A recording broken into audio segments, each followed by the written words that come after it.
Di Asia Timur, ada satu negara yang berbeda, satu negara yang menjadi pengecualian dalam sejarah kolonialisme. Hampir semua bangsa di kawasan ini pernah merasakan pahitnya dijajah. Tapi Jepang tidak.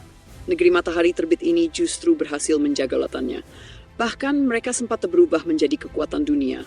Pertanyaannya sederhana, apa yang membuat Jepang begitu berbeda? Mari kita telusuri perlahan dalam kisah panjang ini. Jepang adalah negeri kepulauan di ujung timur Asia. Mereka punya ribuan pulau, namun hanya ada 4 pulau besar yang menjadi pusat kehidupan. Honshu, Hokkaido, Kyushu, dan Shikoku. Laut mengelilingi mereka dari segala arah. Laut itu menjadi benteng, namun sekaligus juga pintu keluar dan pintu masuk. Laut yang sama melindungi dari serangan darat seperti yang dialami kerajaan Asia lain. Namun laut juga berarti ancaman bisa datang dari mana saja. Dari situlah watak bangsa Jepang terbentuk. Keras, disiplin, tertutup, namun juga sangat adaptif. Sejak awal sejarahnya, Jepang hidup dalam keterbatasan. Tanah subur hanya sedikit, hasil bumi terbatas. Mereka tidak punya sumber daya tambang maupun energi yang berlimpah. Justru karena itu, masyarakat Jepang terbiasa hidup efisien. Mereka bekerja keras. Mereka menumbuhkan etos pantang menyerah, menghargai setiap hasil usaha, dan menaruh hormat pada kedisiplinan.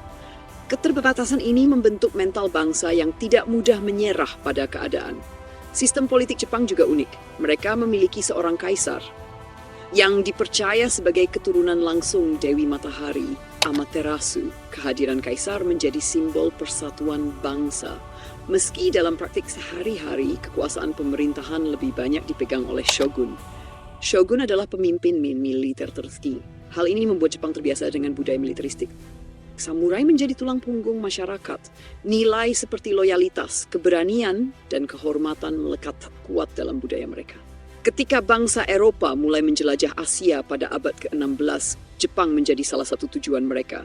Portugis adalah yang pertama tiba. Mereka membawa senjata api, mesiu, dan ajaran Katolik.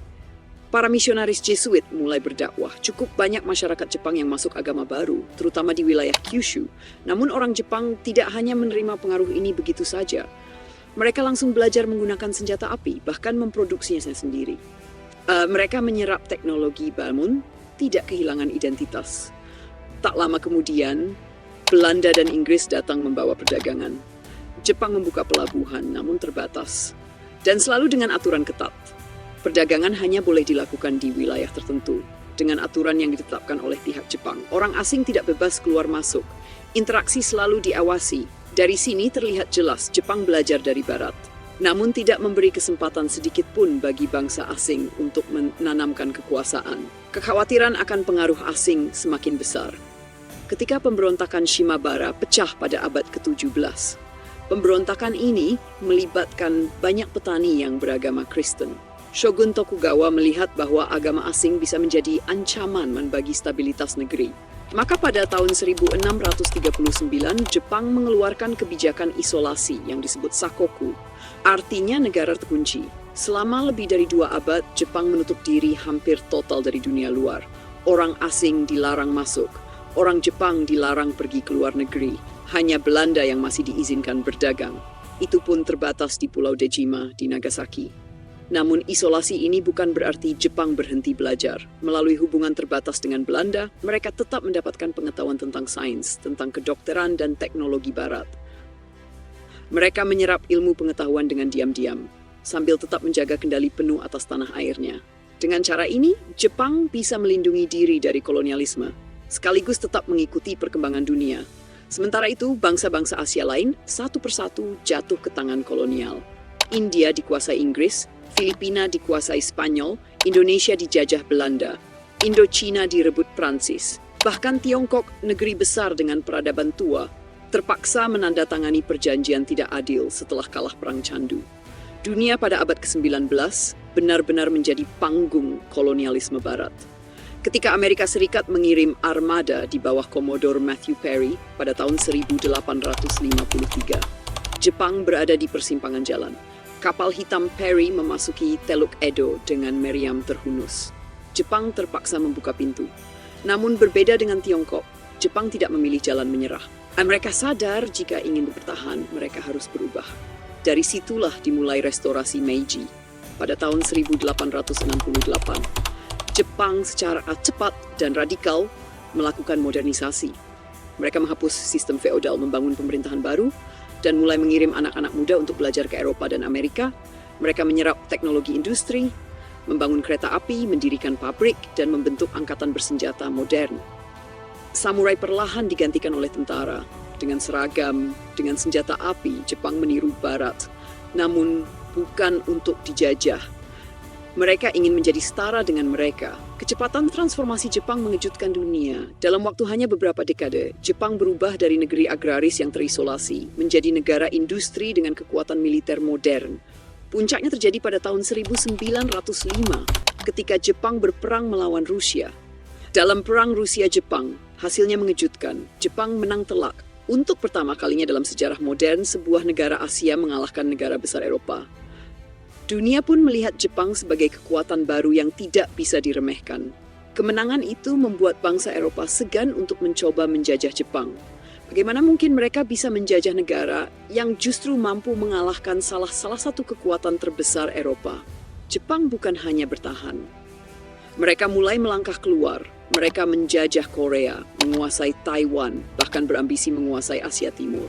Dari bangsa yang tadinya berusaha melindungi diri, Jepang berubah menjadi bangsa yang juga ikut berperan dalam kolonialisme.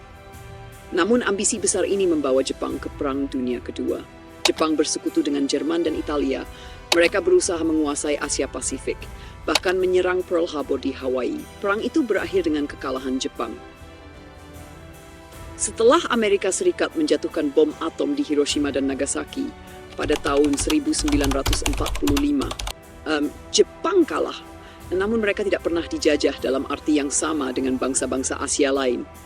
Amerika memang menduduki Jepang selama beberapa tahun setelah perang. Namun status itu berbeda dengan kolonialisme. Jepang tetap memiliki kaisar. Identitas nasional mereka tidak hilang. Dan mereka segera bangkit kembali menjadi kekuatan ekonomi dunia. Dari semua kisah panjang ini, ada beberapa alasan utama mengapa Jepang tidak pernah dijajah. Pertama, faktor geografis. Sebagai negara kepulauan, Jepang lebih sulit dijangkau untuk ditaklukkan dibanding negara daratan. Laut menjadi benteng alami.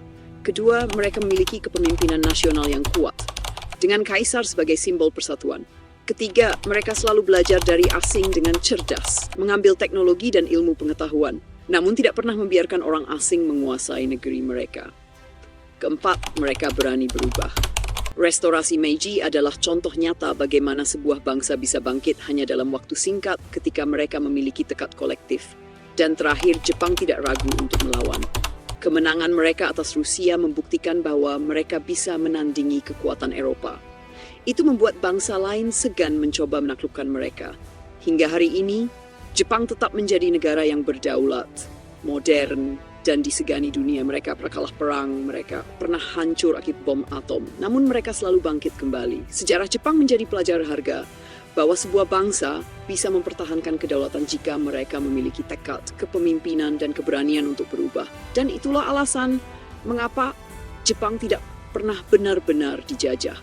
Jika kamu suka dengan cerita sejarah panjang seperti ini, jangan lupa untuk klik like, subscribe, dan nyalakan lonceng notifikasi agar tidak ketinggalan cerita menarik lainnya. Tulis pendapatmu di kolom komentar. Menurutmu, apakah Jepang bisa tetap bertahan di masa depan seperti mereka bertahan di masa lalu? Sampai jumpa di video berikutnya.